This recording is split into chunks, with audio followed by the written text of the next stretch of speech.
My fiancée joked to her friends, "He's too boring. Maybe I should have gone back to my ex." I said, "Good to know." I didn't argue, but 3 nights later, her best friend came to my door shaking. "Please, open up." Something happened between them, and it started with what she said about you. I'm 31, and 3 weeks ago I thought I had my life figured out. My fiancée Emma and I had been together for 3 years, engaged for 5 months. We met through a dating app, had that slow burn kind of romance where everything just clicked. Or so I thought. She was 29, worked in marketing, had this whole friend group she'd known since college. I liked them well enough. They were loud, always planning trips and brunches, the kind of people who lived their entire lives on Instagram stories.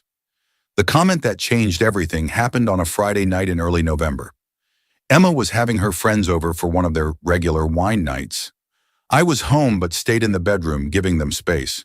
Around 9 p.m., I went to the kitchen to grab some water. They were in the living room, voices carrying. "So how's wedding planning going?" one of them asked. "It's fine. Stressful, but fine." "You excited?"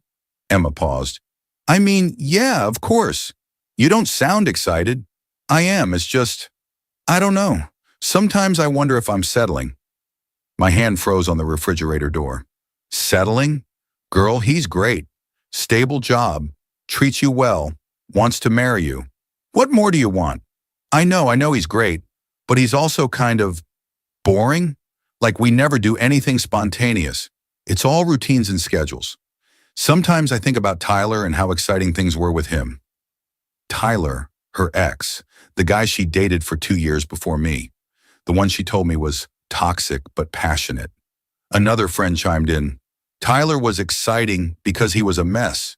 You fought constantly. Yeah, but at least I felt something, you know? With him, everything was intense. With my fiancé, it's just comfortable, predictable. Comfortable is good. Maybe, or maybe I should have gone back to Tyler when he reached out last year. I stood there holding my water bottle, feeling like someone had punched me in the chest. She'd never mentioned Tyler reaching out, never mentioned having doubts, just smiled and said yes when I proposed, started planning a wedding while apparently wishing she was with someone else. I walked back to the bedroom. Didn't confront her, didn't say anything. Just sat on the bed trying to process what I'd heard.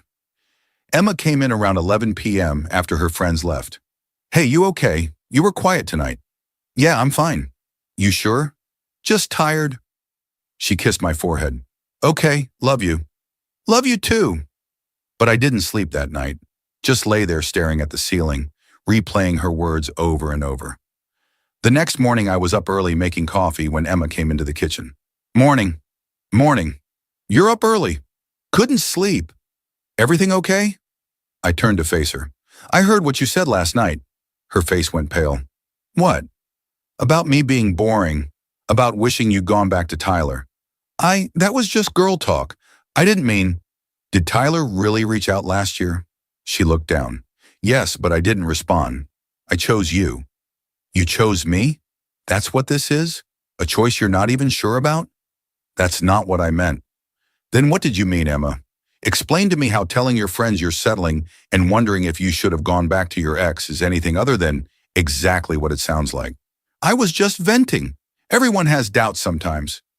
"Doubts about what? About marrying me?" "About everything. Wedding planning is stressful, and I just needed to talk through my feelings. By telling your friends I'm boring and you wish you were with someone else." "I didn't say I wish I was with Tyler. You said maybe you should have gone back to him. Same thing." She started crying. "I'm sorry, I didn't mean it. I was just overwhelmed and saying stupid things." "Good to know. What does that mean?" "It means I'm glad I know how you really feel. Please don't do this. Don't blow this out of proportion. I'm not doing anything. I'm just processing the fact that my fiancé apparently thinks I'm boring and has been thinking about her ex. I haven't been thinking about him. Emma, you literally said you wondered if you should have gone back to him when he reached out. That's thinking about him." She didn't have a response to that. Just stood there crying. I grabbed my keys. "I'm going out. I need space." "Where are you going?" "Does it matter?" I left. Drove to my friend Matt's place. Told him everything. Dude, that's rough. Yeah. What are you going to do? I don't know. Part of me wants to call off the wedding. Part of me thinks she's right that everyone has doubts. Everyone has doubts, but not everyone tells their friends they wish they'd gotten back with their ex. True. I stayed at Matt's for the rest of the day. Emma texted me several times. I didn't respond until evening. Emma, please come home. We need to talk. Me, I'll be back later. I got home around 9 p.m. Emma was on the couch, eyes red. Can we please talk about this? What's there to talk about? You said what you said. I was wrong. I was being stupid and insecure, and I said things I didn't mean. Did Tyler really reach out last year? Yes. What did he say? He said he missed me, that he'd changed, that we should try again. And you didn't think to mention this to me? Because it didn't matter. I didn't respond. But you thought about it. For like 5 seconds, then I blocked him. When did you unblock him? She froze. What? When did you unblock him, Emma? I didn't. I pulled out my phone, opened Instagram, showed her Tyler's profile. He's not blocked. I checked earlier. You're still following him. He's still following you. Okay, fine. I unblocked him a few months ago, but I haven't talked to him. Why would you unblock your ex who told you he wanted to get back together? I don't know, it felt petty to keep him blocked. Or you wanted to keep the option open. That's not God, you're twisting everything. I'm connecting dots. You unblock your ex. You tell your friends you're wondering if you should have gone back to him. You call me boring. What am I supposed to think? You're supposed to trust me. I did trust you until I found out you've been having doubts and keeping your ex accessible while planning our wedding. She stood up. I can't do this right now. You're being impossible. I'm being realistic. No, you're being paranoid and punishing me for being honest with my friends. You weren't being honest. You were being cruel. There's a difference. She grabbed her phone and purse. I'm staying at Rachel's tonight. Maybe we both need space. Rachel, your friend who was there when you said all that? Yes, she's my best friend. She understands. I'm sure she does. Emma left. I sat on the couch feeling numb. Update 1. Emma stayed at Rachel's for 2 days. We texted minimally. She said she needed time to think. I said fine. Sunday evening, I was home watching TV when my phone buzzed. Text from a number I didn't recognize. Unknown. Is this Emma's fiancé? Me. Who is this? Unknown.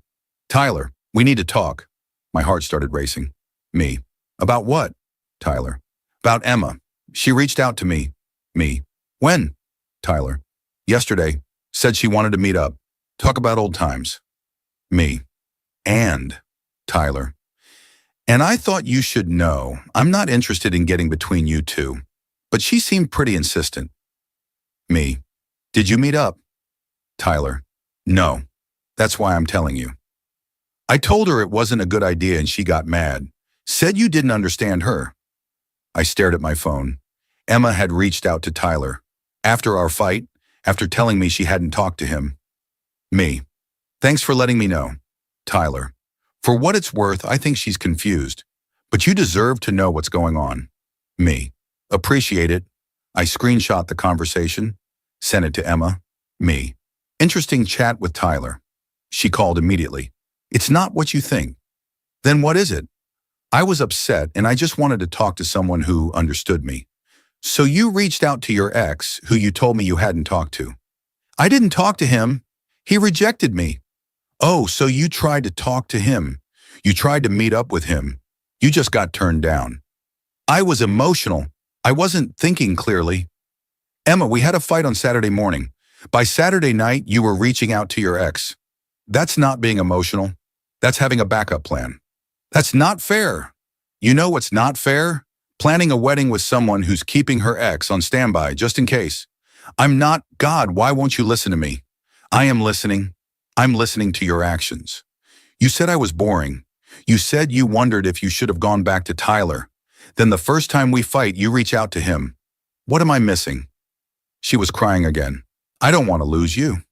You already lost me. You just don't realize it yet. Please don't say that. I'm done, Emma. I can't marry someone who sees me as a safe option while pining for someone else. I'm not pining. You reached out to him yesterday because I was confused, and now I'm not. We're done. You can't just end it like this. Watch me. I hung up, blocked her number, sat on the couch feeling a weird mix of relief and devastation. Update 2.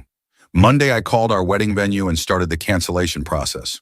Lost the deposit, but I didn't care. Called my mom, told her what happened. She was supportive but sad. Said she'd help notify our side of the family. Tuesday morning I was at work when I got a call from an unknown number. Against my better judgment, I answered. Hello? Hi, this is Rachel, Emma's friend. I know who you are. Can we talk?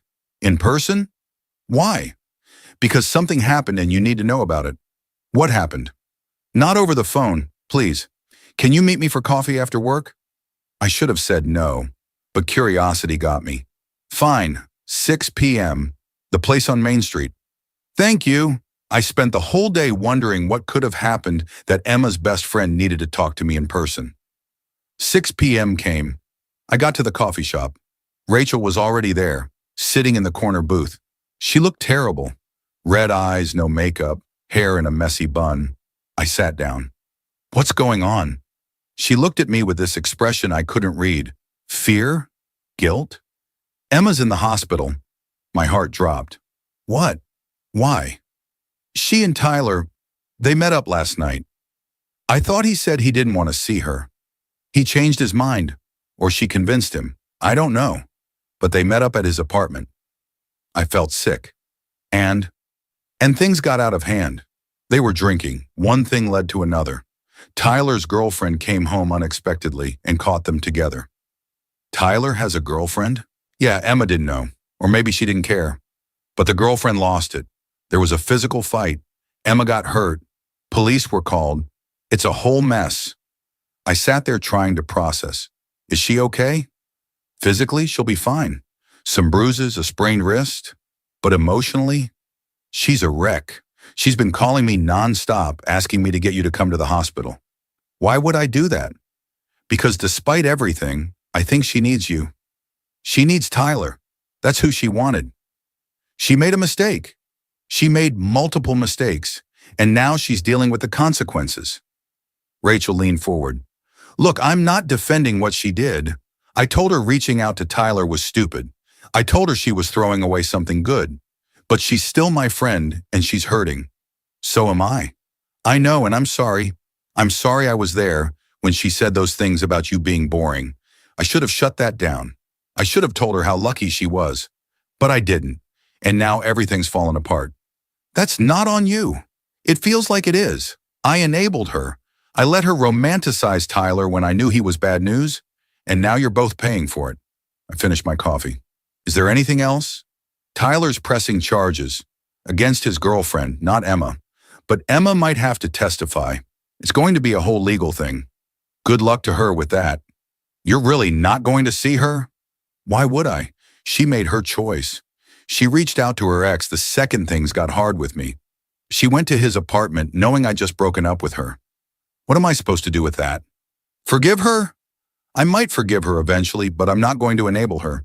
She needs to deal with this on her own. Rachel nodded. I understand. Good. I left. Drove home feeling nothing. Just empty. Update 3. Wednesday morning, Emma's mom called me. I almost didn't answer, but figured I should hear her out. Hello? Hi, sweetheart, it's Margaret. Hi, Margaret. I heard what happened, with Emma and Tyler and everything. Yeah. I just want you to know I don't blame you for ending things. Emma made some very poor choices. I appreciate you saying that. But I also want you to know she's devastated. She knows she ruined everything. She's been asking for you. Margaret, I can't. I just can't. I understand, I do. But I also know she loves you. She just got confused and scared. She got confused and reached out to her ex and ended up at his apartment. That's not confusion. That's intent. You're right. You're absolutely right. I just wanted to reach out. Let you know we support whatever you decide. Thank you. Take care of yourself. You too. I hung up feeling sad for Margaret. She was a good woman. Didn't deserve this drama. Thursday, I was at my apartment when someone knocked on my door around 8 p.m. I looked through the peephole. Rachel again. I opened the door. What now? She looked worse than before, shaking, pale. Please, can I come in? Why? Because something else happened. With Emma and Tyler. I let her in. She sat on my couch, hands trembling. What happened? Tyler showed up at Emma's apartment last night. Why? I don't know. Emma said he wanted to talk. But when he got there, they fought. He blamed her for ruining his relationship. Said she'd been obsessed with him for months and he'd been stupid to engage with her. Months? That's what he said. Emma denied it, but he showed her messages. Apparently she'd been reaching out to him way before your fight. DMing him on Instagram. Late night texts. She'd been playing both sides for a while. I felt nauseous. How long? Since around the time you proposed. 5 months. She'd been talking to Tyler for 5 months while planning our wedding. Emma's a mess, Rachel continued. She finally admitted everything to me. Said she'd been having doubts since you proposed, that things with you felt too easy and she missed the chaos with Tyler. So she started reaching out to him, testing the waters. She never physically cheated, but emotionally, she was already gone. Why are you telling me this? Because you deserve the truth, and because I'm done protecting her. She lied to me too. Told me she'd cut Tyler off when really she'd been talking to him the whole time. I've been defending her when she didn't deserve it. So what now? Now she's at my place crying and asking me to fix things with you. And I told her no. I told her she needs to face what she did and deal with the consequences. But I wanted you to know everything, so you could have closure. Thank you. I'm sorry for all of this. It's not your fault. I feel like it is. I should have seen the signs. Should have called her out sooner. She made her choices. You're just caught in the middle. Rachel left shortly after. I sat alone trying to absorb everything. Emma had been talking to Tyler since we got engaged. All those months of wedding planning, she was maintaining contact with her ex, keeping her options open, and I'd been completely clueless. Final update. It's been 6 weeks since everything fell apart. Emma tried reaching out multiple times through different numbers. I blocked them all. Her mom sent me a long email apologizing and explaining that Emma was getting therapy. I appreciated the update but didn't respond. Tyler and his girlfriend broke up. Heard through Rachel that he's moved to a different state. Emma's been staying with her parents, trying to put her life back together. Rachel and I actually became friends. We meet for coffee sometimes. She feels guilty about everything, even though I keep telling her it's not her fault. She's been a good friend through all this. Honest when I need honesty, supportive when I need support. I called off the wedding officially, sent out cancellation notices, got some money back from vendors, lost money on others. Didn't care. Worth every penny to not marry someone who saw me as boring and safe while fantasizing about chaos with her ex. My mom asked me last week if I regret anything. I told her no. I regret wasting 3 years, sure, but I don't regret how it ended. Better to find out who someone really is before you marry them than after. The apartment feels emptier without Emma's stuff everywhere, but it also feels more like mine. I've been doing things I want to do, reading more, picked up guitar again, actually enjoying the quiet and routine Emma found so boring. I saw her once last week. She was at the grocery store with her mom, made eye contact for a second. She looked like she wanted to say something. I turned and walked the other way. Not out of anger, just out of indifference. She's not my problem anymore. Rachel told me Emma's been dating someone new. Another exciting guy, apparently. Good for her. Hope she finds whatever it is she's looking for. Hope it's worth blowing up her life for. As for me, I'm okay. Better than okay, actually. I thought losing her would break me, but mostly I just feel relieved. Relieved I don't have to wonder anymore if I'm enough. Relieved I'm not married to someone who needs chaos to feel alive. Relieved I trusted my gut when I heard that conversation instead of ignoring it. Someone asked me if I'd take her back if she came begging. Answer's no, not because I hate her, but because I know now that I deserve someone who thinks routines and stability are gifts, not burdens. Someone who doesn't need drama to feel passion. Someone who chooses me every day, not just when their backup plan falls through. Emma wanted excitement. She got it. and it cost her everything stable she had. That's not my problem to fix.